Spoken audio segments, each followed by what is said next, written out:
айфонға бәрі құмар. Айфонда iCloud деген бар.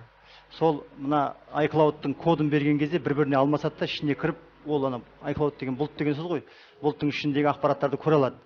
Бізге бір кісі, бір жас жігіт хабарласты, осындай. Яғни мен бір қызбен таныстым, интернетте дейді. Мен жаңағы ол өзінің iCloud-ын берді. Мен оның ішіне кіріп, оның видеоларын, фотоларын көрдім. Сосын маған өзіме ұят болды. Сосын мен де өзімнің кодымды бердім.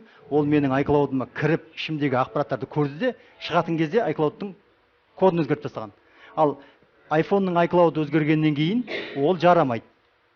Оны лақтырып тастау керек. Немесе басқа программа заказ беру керек. Сосын айтады, басқа электрондық почта арқылы шығады да 15 000 теңге мынандай счетқа аудар дейді.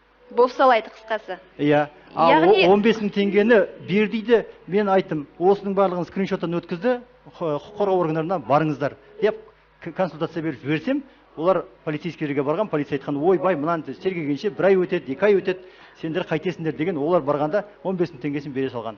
Бұл ең көп тарап жатқан қазіргі алаяқтықтың бір түрі. Яғни